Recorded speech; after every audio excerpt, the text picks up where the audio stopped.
Syria రాజధాని Damascus శివార్లో ఉన్న ఓ చర్చిలో ఆత్మాహుతి దాడి జరిగింది.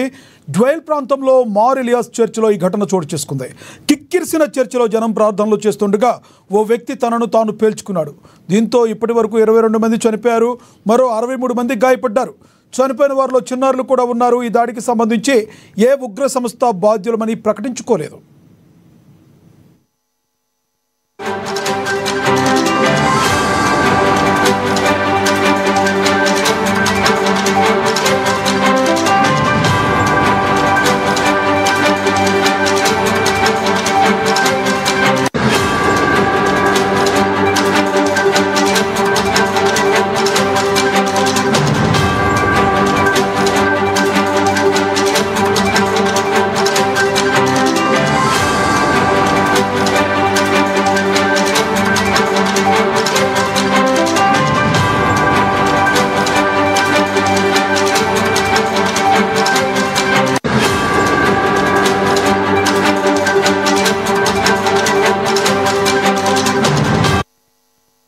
చర్చిలో జనం మధ్యకు చేరుకున్న ఓ వ్యక్తి తొలుత తుపాకీతో కాల్పులు జరిపి అనంతరం తనను తాను పేల్చుకున్నట్లుగా ప్రత్యక్ష సాక్షులు తెలిపినట్లు సిరియా అంతర్గత మంత్రిత్వ శాఖ వెల్లడించింది.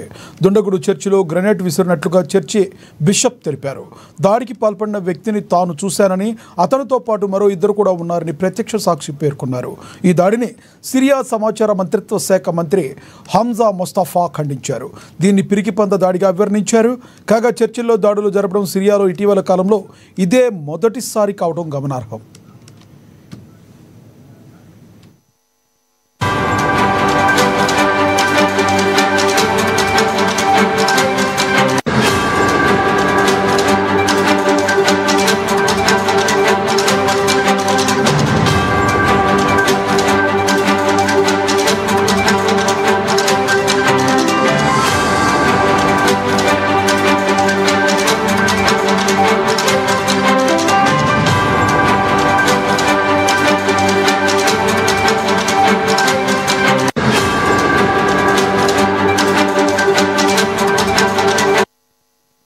సిరియా రాజధాని డమాస్కస్ శివార్లో ఉన్న ఓ చర్చిలో ఆత్మాహుతి దాడి జరిగింది. డ్వైల్ ప్రాంతంలో మార్ ఎలియాస్ చర్చిలో ఈ ఘటన చోటు చేసుకుంది. కిక్కిరిసిన చర్చిలో జనం ప్రార్థనలు చేస్తుండగా ఓ వ్యక్తి తనను తాను పేల్చుకున్నాడు. దీంతో ఇప్పటి వరకు 22 మంది చనిపోయారు, మరో 63 మంది గాయపడ్డారు. చనిపోయిన వారిలో చిన్నారులు కూడా ఉన్నారు. ఈ దాడికి సంబంధించి ఏ ఉగ్ర సంస్థ బాధ్యులమని ఇంకా ప్రకటించుకోలేదు. ఇక చర్చిలో జనం మధ్యకు చేర్చుకున్న ఓ వ్యక్తి తొలుత తుపాకీతో కాల్పులు జరిపి అనంతరం తనను తాను పేల్చుకున్నట్లుగా ప్రత్యక్ష సాక్షులు తెలిపినట్లుగా సిరియా అంతర్గత మంత్రిత్వ శాఖ వెల్లడించింది.